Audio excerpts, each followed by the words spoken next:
Let's preview today's Spurs-Knicks game. You are Locked On Spurs, your daily San Antonio Spurs podcast. Part of the Locked On Podcast Network, your team every day. Hey, welcome back to Locked On Spurs here on the Locked On NBA Network. I'm your host, Jeff Garcia, Spurs writer for Ken's 5 San Antonio. Glad to have y'all back. Hope y'all having a great Christmas day and open up presents, getting everything you wanted. Santa left all the presents you wanted overnight, and you're having a good time with yours and your family there. So, again, from all of us here at Locked On Spurs to you, y'all be careful, y'all be safe, and have a very, very Merry Christmas. Hey, today's episode is brought to you by Game Time. Download the Game Time app, create an account, use code LOCKEDONNBA for $20 off your first purchase. And don't forget to subscribe to the Locked On Spurs newsletter. If you're on the YouTube side of things, the description is in the link is in the description below. Click on that and you're good to go. I know I said there'll be no Locked On Spurs today, but the fellas over at Locked On Knicks want to get together and preview today's Spurs and Knicks game. So that's exactly what we're going to do. So just a few minutes, I'm going to be joined by the fellas at Locked On Knicks. We're going to be discussing the Knicks side of things, Wemby, Cat, Castle, pretty much every aspect you think of for tonight's or today's game. Forget it's in the early morning. And get into all that. So again, before I go ahead and excuse myself and let the crossover episode begin, just again, be sure to check out Locked On Spurs wherever you get your favorite podcasts, iTunes, Spotify, Kids5 Plus app, YouTube. You know where to go. So without further ado, right here coming up next, we have a crossover episode. There we go. Between Locked On Spurs and Locked On Knicks, previewing today's Spurs-Knicks game. So enjoy that.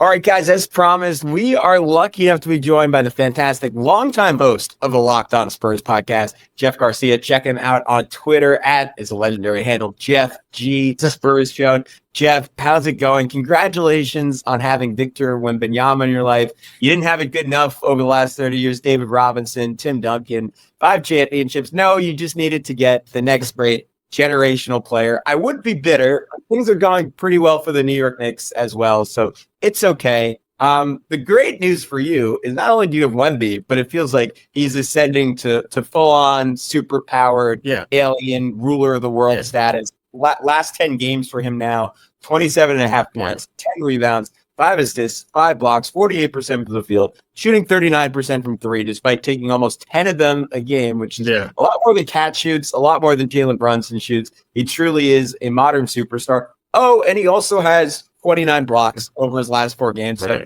that's where I wanted to start. I think the main area I'm focused on is how has he improved in a vacuum, and how has Chris Paul helped elevate his game. I saw a stat that they've connected on, like, Chris Paul's assisted Wemby for more threes than any player in the NBA has assisted another player for threes. What's new with him? How's he just wrecking the league at this point? Yeah, seriously. I to take a page out of my nerdiness, he's ascended to like Super Saiyan 3. Yeah, seriously. I mean, Jeff, that's the reference I wanted to make. I didn't know if my audience could get it, but thank you. I appreciate it. You're welcome. Yeah. But I was asked by Locked On Celtics host John Krause the other day, like, what's it like covering Wemby? And you know what? It's I get lost in the stats so much that I started having to focus in on just him as a person. Like, for example, he's still struggling with English.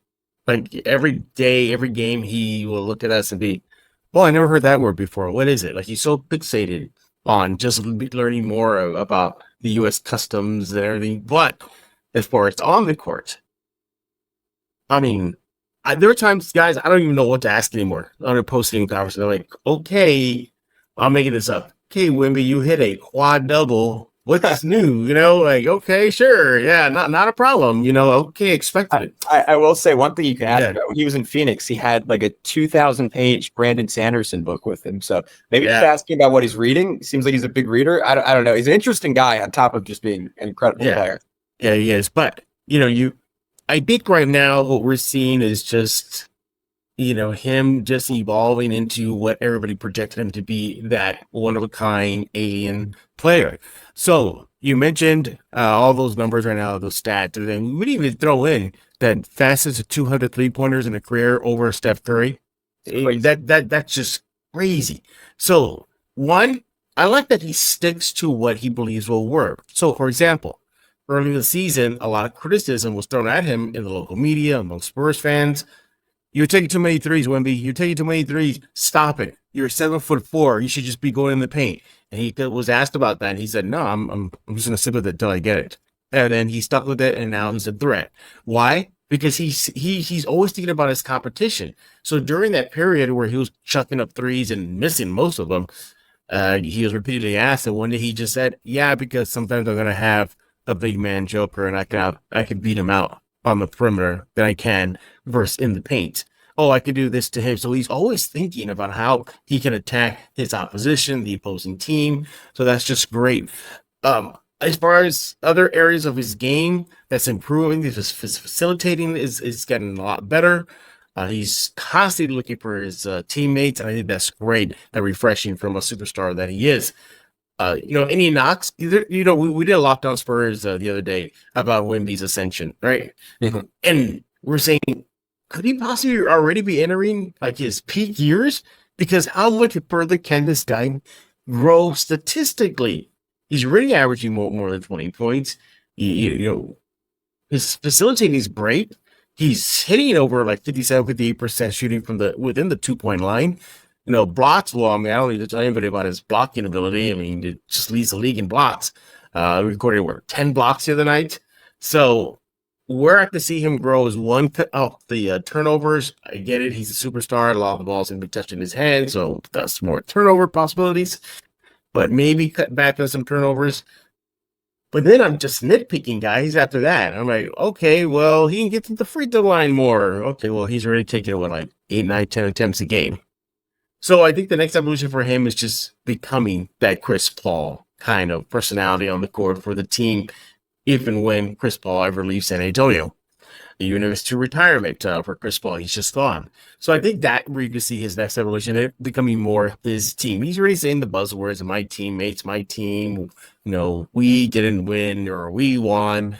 But I would like to see him become more of a leader. He's going to be his own guy. He's not going to be Tim Duncan, who's a quiet leader. He's not going to be Chris Paul, the very loud vocal leader. I think he's going to be probably the type of leader that's just going to talk to the guys off to the side in the huddle, almost maybe out of Tim Duncan's page. I can see that going on for him. So I think that's the next evolution for him because statistically, my goodness, guys, it jaw-dropped me. I seriously, I know you told me what we're going to talk about before we hit that record button. And when you told me, I was like, what can I say about a guy who just does it all? I mean, what more can I say? I really can't. As far as Chris Paul is concerned, yeah, talk about the Wemby effect, talk about the CP3 effect. They're just, first of all, sometimes I'm just honored and sitting there talking to you. I'm talking to Chris Paul right now. I mean, there's times I'm sitting there, I'm like, oh my God, it's Chris Paul, CP3. Yeah, but he is he's just a guy, that wants to win so badly. He apologizes every now and then that he hopes his teammates aren't mad at him for constantly yapping at them. He goes, I know they're mad at me. He goes, I know they're upset with me. When he broke the record for the assists thing, he told all his teammates, he goes, I know I'm a pain in the you-know-what. I get it. So, but that's how much he wants to win. And I think that was missing from this first team since Wemby's come on. So last year, basically. They didn't have that type of presence in the locker room, presence on the court. So, and I understand that the assisting to Wemby to CP3 are high. You ran off the numbers here, but it's not just that. It's what he's doing for other guys on that court. It's what he's doing for Steph Castle, what he's doing for Trey Jones, what he's doing for the team collectively. I mean, he's having a renaissance, as close as you can get to it. He's not Lob City CP3. He's not, that New Orleans Hornet CP3. But my goodness, he's averaging close to a near double-double. Not bad for a guy who's 39 years old. So he looks like he hasn't missed a beat, despite being 39 years old. I hope he sticks around for the entire season and doesn't get waived and latches onto a contending team. I don't think that will happen, but this young team is just so every single ounce of knowledge from this guy. When he does leave the Spurs, that'll be great for this team. Hey, I want to talk to you about Game Time. Go to gametime.co right now. Game Time has a new feature called Game Time Picks. Makes getting tickets easier for your favorite live events that much better. Game Time filters out the fluff, so you only get incredible deals on great seats. You don't have to waste time searching through thousands and thousands of tickets. Hey, Game Time has it all. They have the super deal. They got seats view before you buy. They got curated deals to make it easier to find the best price on great seats, the lowest price guarantee, event cancellation protection, job loss protection. You will be pleasantly surprised with this app. Go get it right now. Game Time Picks, again, that's a curation that makes it easier to save more on sports, concerts, comedy, theater. Hey, they have the lowest price guarantee, or Game Time will credit you 110% of the difference. Game Time ticket coverage, your purchase is covered with the most flexible customer service policy in the ticketing industry. Take the guesswork out of buying tickets with Game Time. Download the Game Time app, create an account, use code LOCKEDONNBA for $20 off your first purchase. Terms apply. Create an account, redeem code LOCKEDONNBA for $20 off. Download Game Time today. What time is it? It is game time. Did Rocket Money help you find any subscriptions you forgot about or that you were paying for twice? That definitely happened to me. I had a few subscriptions that I didn't even realize I was still paying for, and Rocket Money made it so easy to track them all down. It's like having a personal assistant with your finances. Rocket Money is a personal finance app that helps find and cancel your unwanted subscriptions and monitors your spending and helps lower your bills so you can grow your savings. It brings everything together in one spot. Whether it's subscriptions, your spending habits, or even goals you want to hit this year, Rocket Money has over 5 million users and has saved a total of $500 million in canceled subscriptions, saving members up to $740 a month a year when using all of the app's premium features. Look, for me, it's one of the best features is the subscription tracker. I've used it to cancel services I wasn't using anymore, and I've already saved a ton. Plus, with their goals feature, I've been able to automatically set aside money for my future. No more stressing about budgeting each month. Cancel your unwanted subscriptions and reach your financial goals faster with Rocket Money. Go to rocketmoney.com/lockedon today. That's rocketmoney.com/lockedon. rocketmoney.com/lockedon.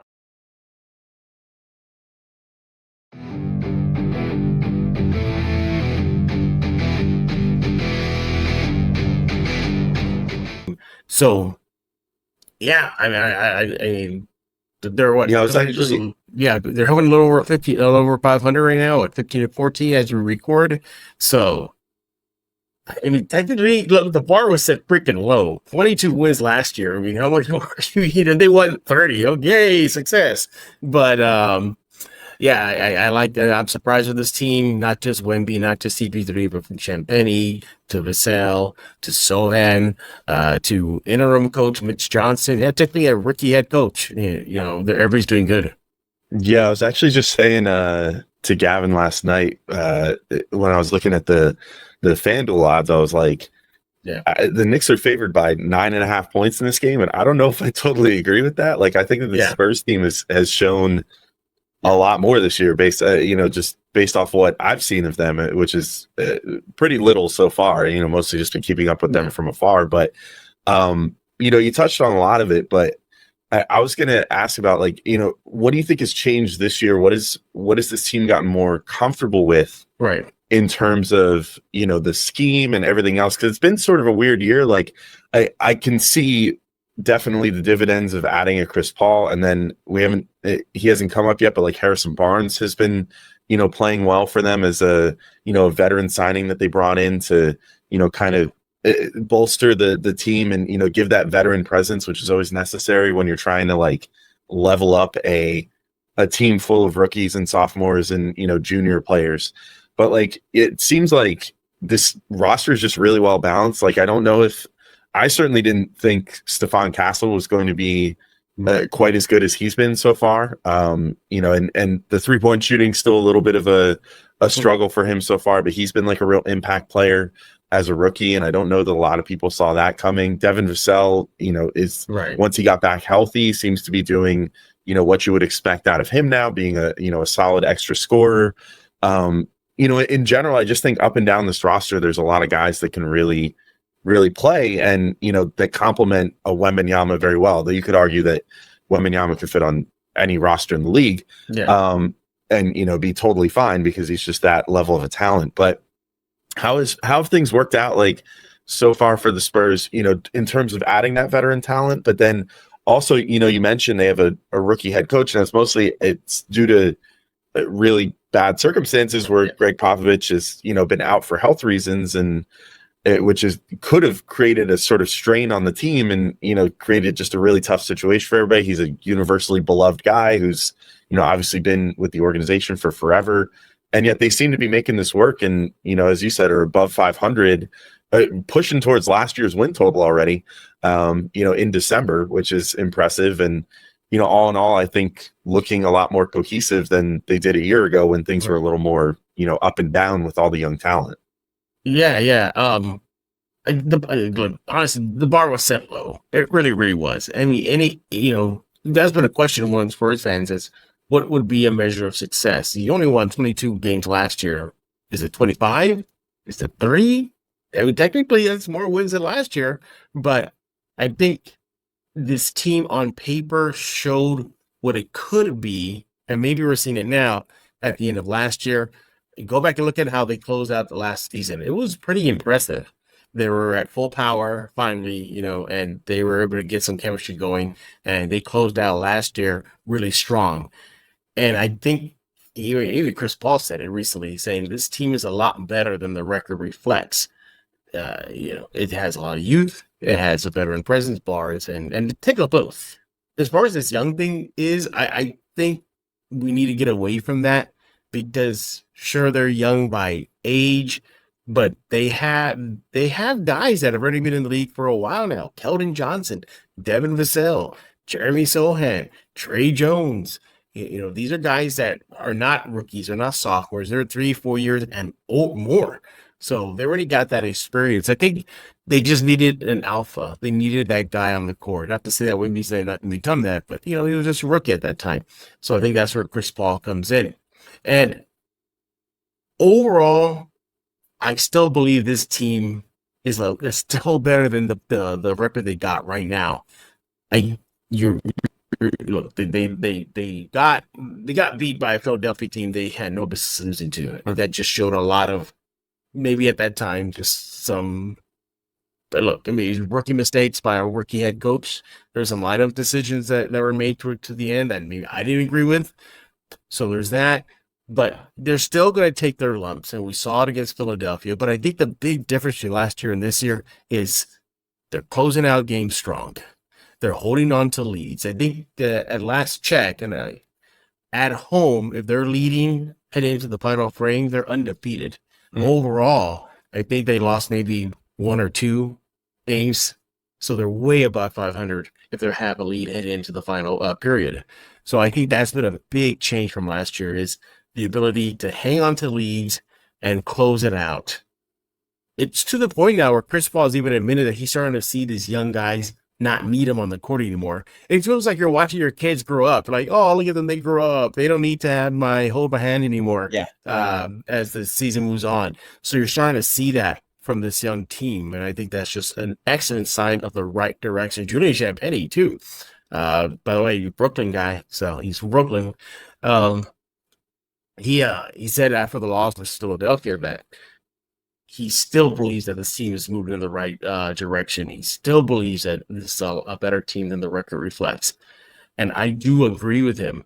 This team has some grit in it, thanks largely in part to Chris Paul. They have veteran presence, Paul Barnes, and the rest of some of the guys on the roster. And this is a big stat I like about this team. Last year, this probably wouldn't have happened. They're beating teams they should beat. I know they lost to Philadelphia, but they're well above 500 against sub-500 teams. Last year, that probably wouldn't have happened. It would have probably been below 500. So you're seeing them win in situations that they should win. You're seeing them beat the teams they should beat. You're seeing them hang on to leads heading into the final frame and get the W. And they're taking on and bringing it to teams that are powerhouses in the league, whether it be your Dallases or Houstons, maybe your Denvers. So, I think this team is evolving in the right direction. I still got them maybe at the for a nerd page here at the Kaioken Not yet part super scene yet. Yeah. But I think they're right there. I think they need to have that one battle, like a Frieza. Okay, would you say a Christmas Day game against the Knicks would qualify for that? Maybe. I gotta see how your Knicks are going. By the way, shout out Knicks. That's my second favorite team because that's my adopted home of New York City. So. Hey, I want to talk to you about FanDuel. Get ready to tackle the NFL action with FanDuel, America's #1 sports book. Because right now, new customers can bet $5 and get $150 in bonus bets if you win. The FanDuel Sportsbook app gives you everything you need and the place where to place live bets on the NFL all in one place. So you get a hunch in the middle of a game. You can check out the latest stats, view live play-by-play, and so much more on the same page where you place your bet. Just visit FanDuel.com right now to join today. By the way, the app is very easy to use, user-friendly. It's very intuitive and not hard to navigate whatsoever. Sign up is easy. Hey, look, NFL action, as mentioned, is underway. NBA action is underway. Your Spurs are underway right now. What more do you need? Go to FanDuel.com right now to join today. You'll get started with $150 in bonus bets. Again, $150 in bonus bets if you win your first $5 bet. All that takes is just for you to go and sign up right now. That's FanDuel.com. Never waste a hunch and make every moment more with FanDuel, an official sportsbook partner of the NFL. Hello, Spurs fans. Joker here, and I listen to Locked On Spurs with Jeff Garcia. And you better too. Yeah. Perfect transition, Jeff. If you have any questions about the Knicks, what do you want to know about our? Sure. Yeah, I do. By the way, I miss MSG and sitting up in press row, looking literally down like this. Record. Just looking down, straight down at it. Brunson. I thought you would have a bigger year this year. He's been kind of up and down. What's the deal with him? And then 2. Why did Cat take a while to get going? Was it just simply a chemistry thing, or was it just simply maybe him still kind of bitter about what happened in Minnesota? So that's Brunson and Cat. What do you think about that play this season? Yeah, I don't know. I think they've both been pretty amazing so far. There's maybe Jalen. Of the two of them, I would say Cat is pretty happy with his start. I think Jalen's the guy who got off to the slower start, and a lot of it, which I'm curious to see if the Spurs do some of this with all the athleticism they have the wings between Vassell, between Sohan, obviously Wemby being so flexible. The times he's been tripped up this year, and it was really early in the season, was against teams that would just switch the pick and roll between him and Cat. And early season, what that led to a lot of the times was Jalen just sort of calling his own number and saying, all right, I'm going to cook. You're putting a big guy on it. I'm getting to the basket. And while that was relatively efficient, it did not, that was sort of the Knicks formula the last few years was, all right, Jalen ISO, Julius ISO, all right, RJ, you get a possession here or there. And the Knicks this year don't have to play that way. One, because they just have so much shooting and spacing across the floor, and their cutting has been so good. 2, they can just play out of the pick and roll. And if you want to put extra bodies there, you can just spray it out to a shooter and get an easy look. And it's not all on Jalen Brunson's shoulders. Additionally, you don't have Mitchell Robinson in there anymore, at least so far, to gobble every single offensive rebound, which is where it made a lot of sense to just say, we're going to ISO, we're never going to turn the ball over. Even when we miss, we have a 40% chance. Maybe that's a little high, but 35% chance of getting the ball back. The formula's changed, and I think initially it took Jalen a little bit to change with it, but I think I disagree with your characterization in the fact I'm sort of shocked between Jalen, while he's not statistically, I guess in terms of points per game, not having a better season this year. Yeah. I'm shocked at how fast him and Cat figured it out. I think it would have been reasonable to say, all right, it should take 25 or 30 games for these two to find chemistry. They're the best pick and roll combo in the NBA. In terms of points per possession generated by a pick and roll between the two of them, they've been better than anyone in the league. And it felt like it was a preseason of them. I remember, Alex, we were coming on the pod and be yeah, they don't quite have the timing down yet. Jalen drew 2 on the ball and Cat was wide open. He didn't kick it to him. 3 games in the season, every single time Jalen's saying that, he now they're at a point where they don't even have to make contact on a screen. The other night, they set a stagger for Jalen with McHale and Cat, and he went towards McHale, but essentially rejected it. Didn't take either screen. But then the defense was loaded up towards Jalen, and Cat just dives and Jalen just slips in a pass, and it feels like they've been playing together for 10 years. Like, it looks a little bit Tony Parker and Tim Duncan-ish. So I'm pretty excited about where they're at. I don't know, Alex, would you agree with that? Like, there are probably some things on the margins we've talked about for both of them that could be better, but I definitely can't say I'm unhappy with either of their starts. Yeah, I think that it basically just early in the season, they were relying so much on one or the other of those two to kind of carry them while the team chemistry was figured out, and particularly on the defensive end. I would say that was the thing that took the longest to come around for the Knicks this year. I mean, other than Mikal Bridges too, I think that if you want to talk about someone who had lofty expectations set forth for them this year that took a while to come around, that's the guy. The guy that the Knicks gave up all the draft picks for and everything. Like, he was shooting really, really poorly from three for the better part of the first 20 games or more. And then lately, especially in the month of December, has really figured it out, is, shooting at the level you expect him to now at around like 40%. And, that's been a huge revelation for them. But I think that it was really the team concept just took a while to come together. They're playing offense even in a really different way. Like, I feel like they're more pick and roll heavy than they have been in the past. Although I say that, and yet I looked at the numbers the other week, and like, they actually weren't setting that many more picks, but it just feels that way because they're running more like horns actions. They're doing more where they're having the double screens with, Cat and Hart, and really trying to play this like 5-out brand of basketball. So it's just a little different. Like, they would start a lot of things with just a really hard Isaiah Hartenstein screen last year. And then Brunson would go into the paint and try to cook from there, and maybe would kick it out to a shooter. But, Hartenstein himself wasn't like a big time shooter. So like, sometimes you would get it to him at the elbow, around the free throw line, and he could facilitate some stuff that way. But it was kind of more the traditional pick and roll, sense of things, where he was trying to dive to the rim and whatever. Now you're having Cat pop on a lot of those, and just the team play 5-out all the time, which allows for a lot more cutting and a lot more creativity, which is fun. Also, the defense is starting to come around. So this was actually just tweeted like 20 minutes ago at the time that we're recording this. So I'm going to immediately give some praise to this stat pulled by James Edwards of The Athletic, who is the Knicks beat writer there. He said through the first 15 games, New York's defense had the second highest 3-point frequency and opponent 3-point percentage. Over the last 14 games, their defense has been second lowest in both. So like, you can really start to see things coalescing here. They're starting to learn how to play defense with Cat at the 5, with all this wing talent on defense, trying to keep their rotations crisp, and, learning when to switch. And it also helps that like OG Anunoby and Mikal Bridges have been more locked in on defense recently.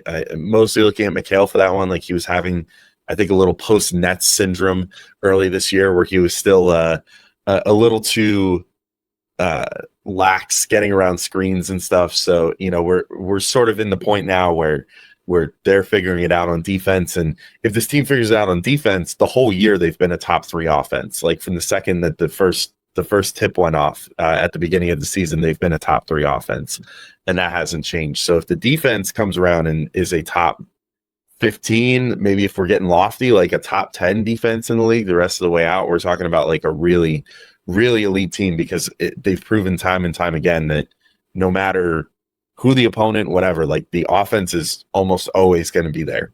Save for maybe the one game against the Hawks, which was like the only one where I would say that the Knicks really looked like they had like their lunch taken, in that game. But other than that, they always find a way to score 110, 115 on you pretty much no matter what.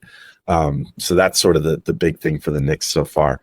But Jeff, I think now's a good time to hop into overall, I guess, like, keys to the game and whatever. Yeah. For us, I think the one that we zeroed in on is Cat versus Wemby.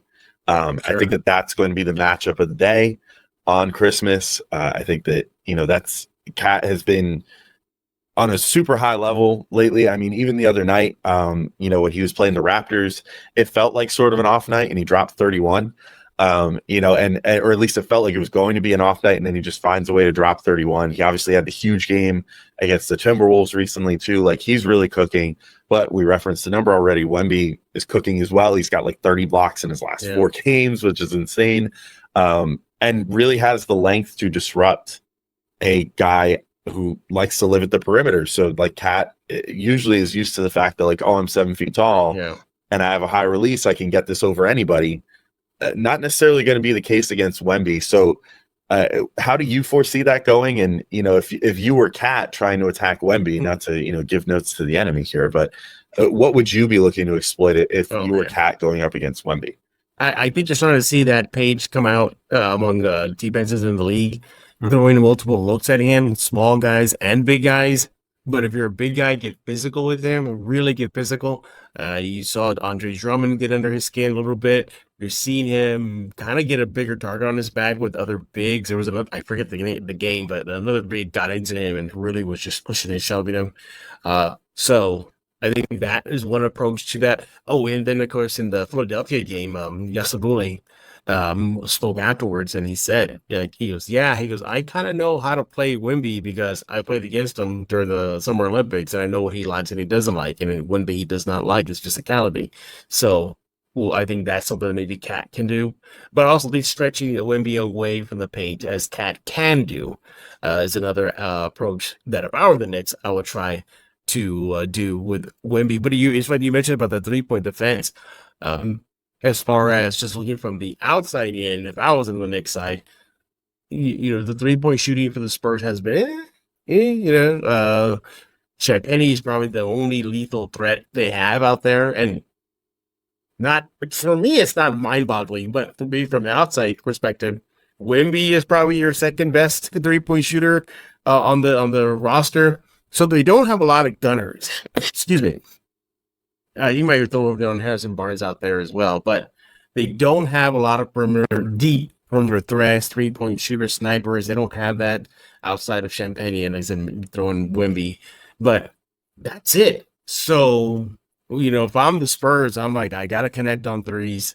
I got to open up that thing. That's probably a big reason why they lost to Philadelphia. They just couldn't connect on threes.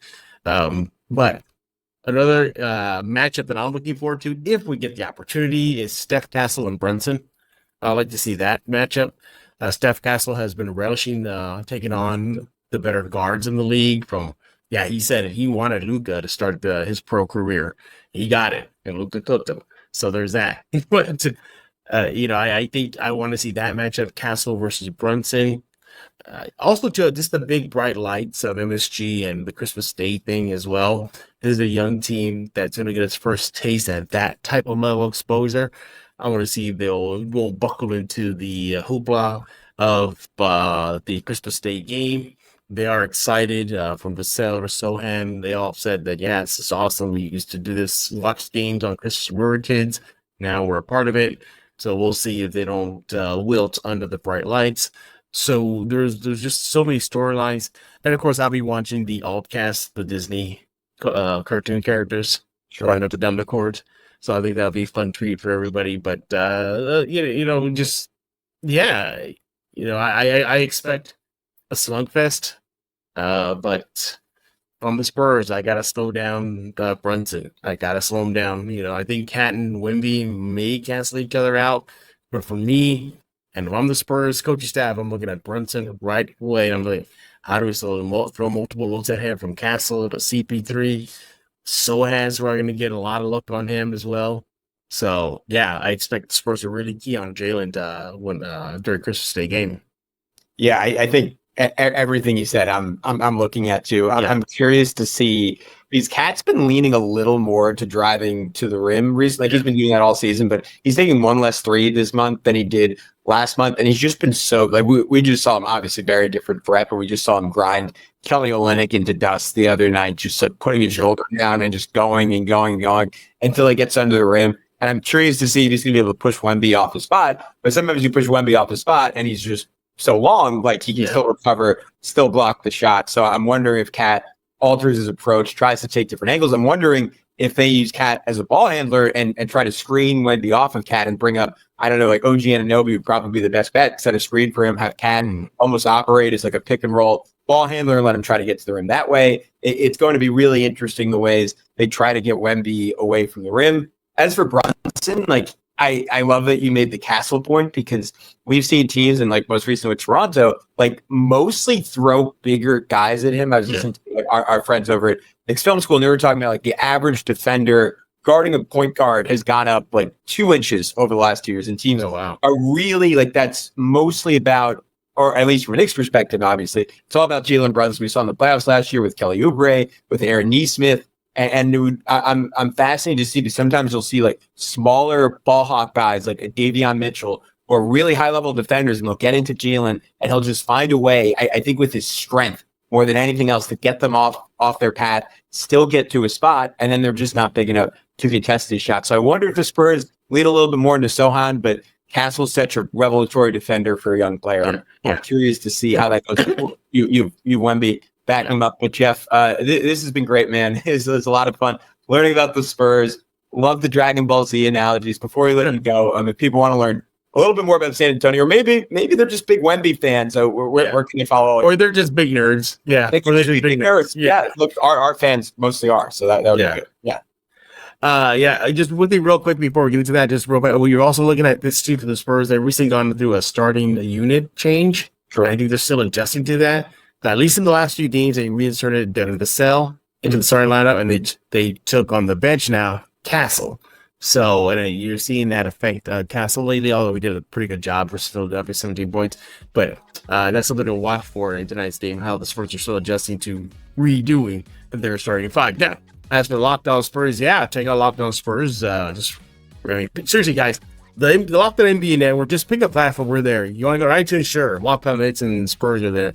You want to go to Spotify? There too. You want to go to YouTube? Sure. I mean, we're everywhere. Just pick a platform where you find your favorite podcast and subscribe to Locked On Spurs. Of course, follow me on X at Jeff T Spurs Zone, and the newsletter, not just the Locked On Knicks newsletter. You have the Locked On Spurs newsletter. Sign up today. It's free, and a nice little companion piece to Locked On Knicks and Locked On Spurs.